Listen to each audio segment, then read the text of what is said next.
Hi, it's me, your boyfriend slash girlfriend slash day friend, favorite content creator. And full disclosure, I had recorded about like a 20-minute video about this. And then I was like, I think I went a little too off topic, which if it's coming from me, I went wildly off my point. But I saw this article from Paste and it really got me thinking about art in analyzing things and why I get so upset when I see these reviewers, whether it's for movies or game reviews, get the like accolades like, oh, this guy's my favorite reviewer. He's my favorite reviewer, like da da da da da da da. And I'm like, they're not reviewing anything. They're just airing their grievances out with, I don't know, some abstract enemy, and then telling you, by the way, this show sucks. But that's not really a review. This Paste article, to show you what my train of logic is, right? This Paste article has to deal with Death Stranding and Death Stranding 2 and how its view on women is sort of boiled down to gender essentialism. And I won't bog you down too much with what like gender essentialism means, but essentially it's that women and men perform specific roles, right? It's essential to that gender. So for women, it's birthing. And for men, it's like doing shit. Now, to be fair, the article itself does say that it's not necessarily like men are one way, women are another way, but it talks about how the powers represented in that franchise with regards to how it presents in women versus men, one is like more sci-fi leaning for the men and one's more fantastical, supernatural for the women. And talking about how wombs are really important and how it's in a post-apocalyptic universe. And typically in those environments, there's a conservative sci-fi trope of birthing rates is the most important thing. And if that's the goal, then the wills and wants of like the people who can give birth in these situations, right, is secondary to the baby, because their ability to give birth is more important than them as a person. Because again, birth rate's declining, humanity's on the brink. When to bring back up humanity, you gotta pop out babies, right? And I saw people just immediately dismissing it. And I was like, why?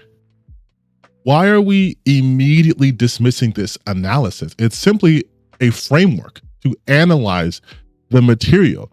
And reading the article, to be fair, I didn't read all of it simply because it then got to Death Stranding and Death Stranding 2 spoilers. And I'm starting to play Death Stranding, right?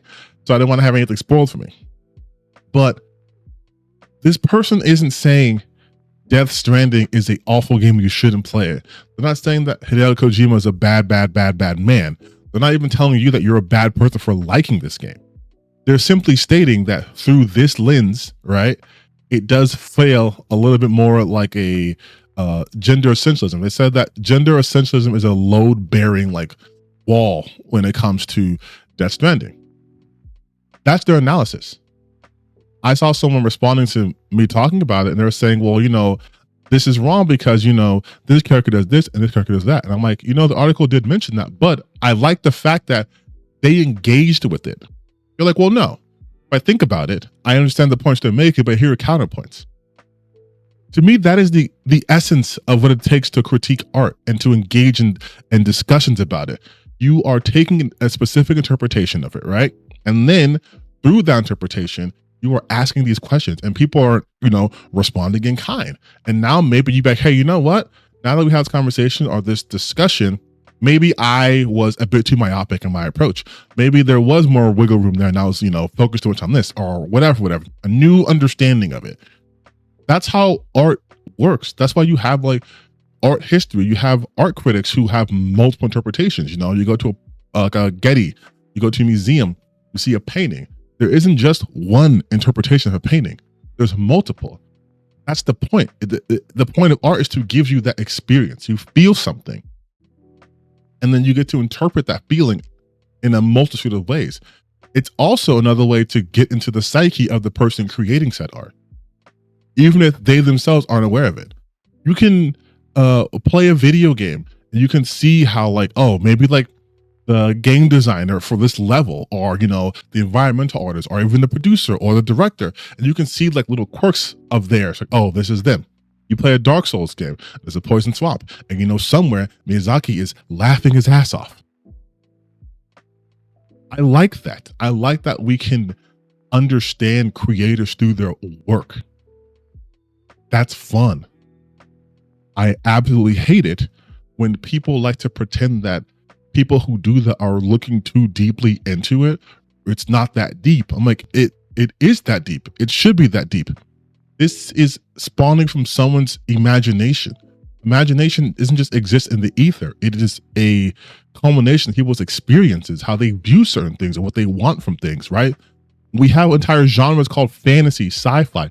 It is a world which they can imagine, and they imagine the rules, and maybe they use that to discuss topics that are happening in the real world, but they want to approach it in a way that's more tangible to them, or even more abstract.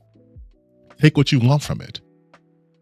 I don't understand why we are so against interrogating things. Why are we so shut off to the idea of someone's interpreting the game that you love in a different way? It doesn't, again, make the game bad, nor makes you bad. But then I started thinking, we have entered a very, very, very anti-intellectual era in this country, possibly in this world. But I'm an American, so I'm gonna speak for just like the American side of things. We are deathly allergic to being inquisitive. We want things to be thought for us and told to us. People are abusing Grok to ask him the dumbest fucking questions because they are not curious enough to investigate it for themselves. Hey Grok, is the earth really flat or is it circular? Hey Grok, what's the sun made out of? Hey Grok, what movie is this from? Just go to IMDb. Just look it up.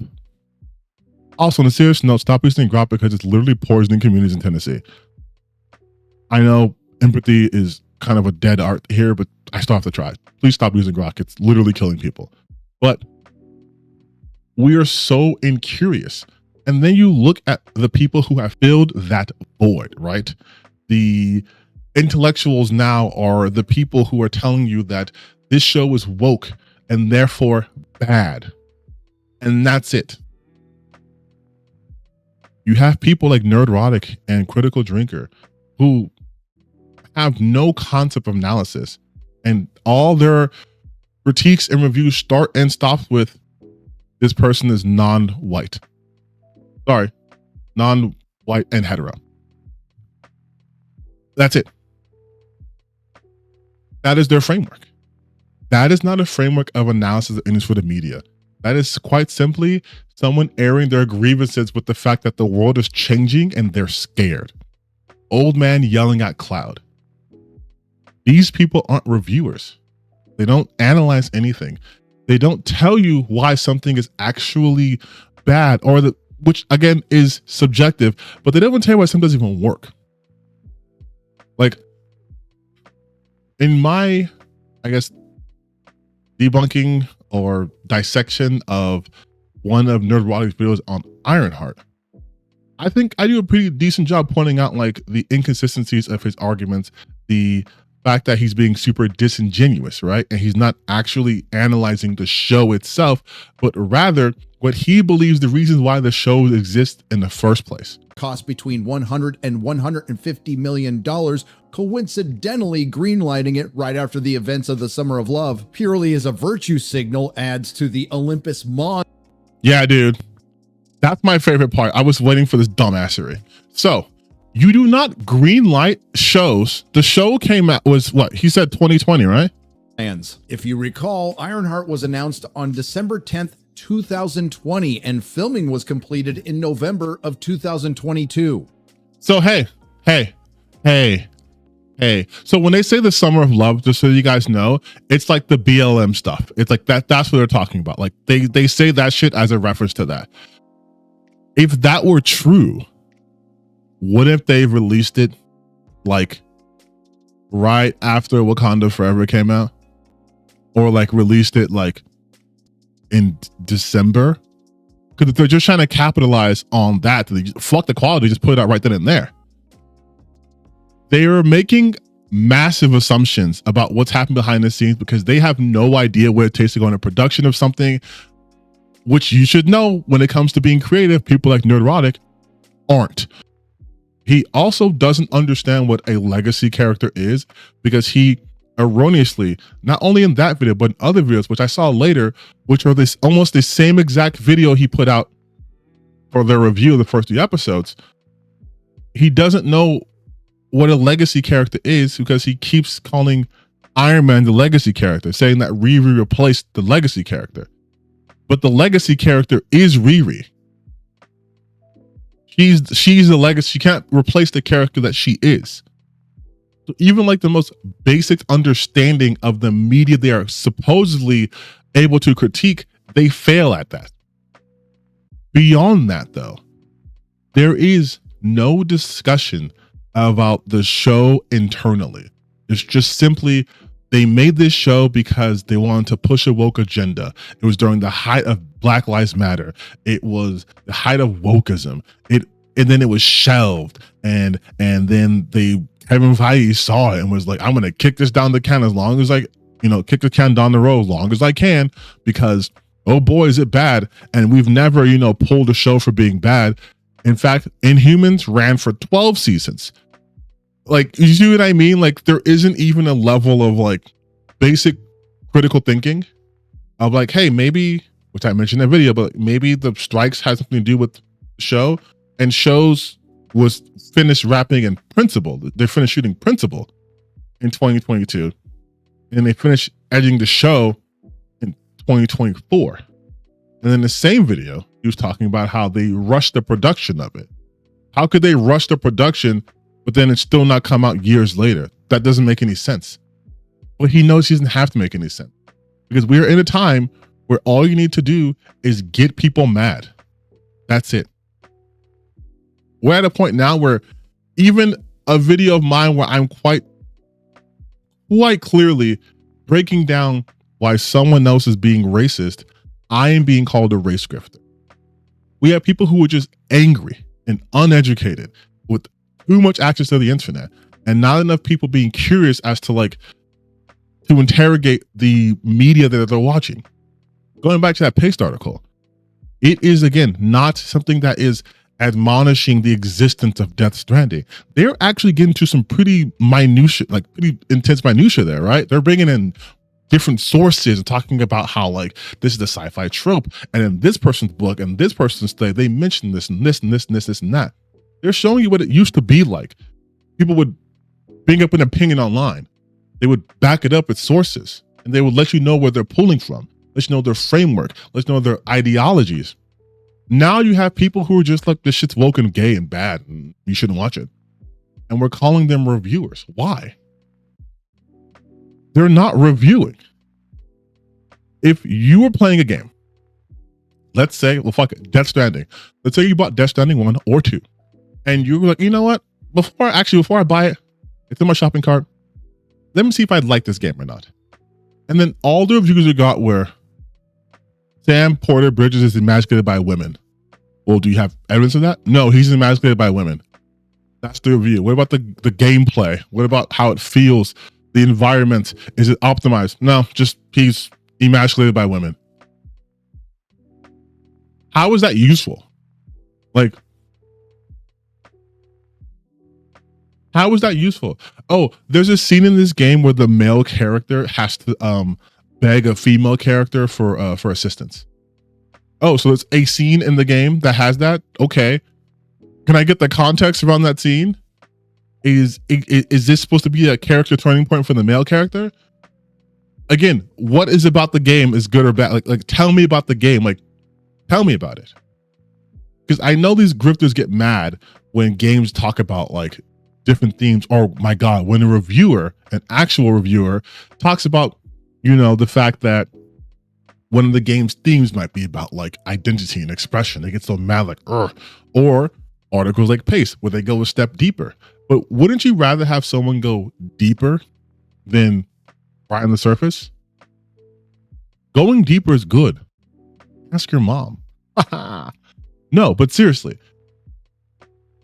go deep. Analyze that shit. You might have fun with it. But what's not fun, and I guess this is a video for me, but what's not fun for me is seeing all these people regurgitate the same talking points that I know was told to them by some bigger grifter and just be terminating thoughts. Nope, woke and gay. Improbable amount of female characters. Improbable amount of female warriors. Improbable amount of minority. I'm referencing the woke game detector, by the way, if you weren't picking up on that. It's improbable amounts of this.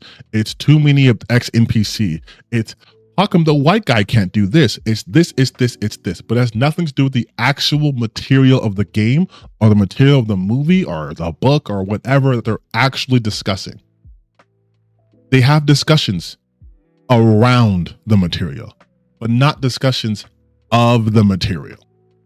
And that shit is annoying. I really love that Pace article, like I said before, because whether you agree with it or disagree with it, you are now engaging with both the article and by extension, the game on probably a deeper level than you were before. And I think we're better off for that. I'd much rather have a million articles talking about how, like, I don't know, Sonic is actually a really cool anarcho-capitalist, or how Mario represents colonization in its most idealized form. I'd rather have articles like that that make you really interrogate, like, hey, why is it called the Mushroom Kingdom? How come Mario gets to do this? Why does Bowser feel the need to do that? And I know people say you're thinking too much. You're thinking too much. Good. Let's think too much. How about we do that? How about we overthink everything now? That sound fun? Let's overthink. I thought we've been underthinking. Let's overthink. Okay, that's the end of the video now. You can leave. Or you can stay for a little bit. We could talk about the fact that, like, okay, so in cars, right? There's a Pope. And the Pope isn't a Pope mobile, which means there's car Catholicism. So does that mean like the car crusades existed? Like, was it like Constantinople? Like, did that happen? Is it like instant car? Like, how far back does it go? And then, like, is there like an inherent caste system in the Cars universe? Because Lightning McQueen is created to be a race car. He doesn't have many other aspirations. He is what he is. Mater is a tow truck. But, like, if you're made to be a race car and there's other race cars and some of them are just built different, isn't that saying that you will never attain that level of performance because you're not built that way? And you can also upgrade, I believe, in the Cars universe, right? Because they have different engines. You can swap out parts. So it was like, are the cars all non-binary? Like, are they trans? Like, is if like Mater wanted to become a race car, would he? Or is the caste system so tight that he wouldn't even think to do that?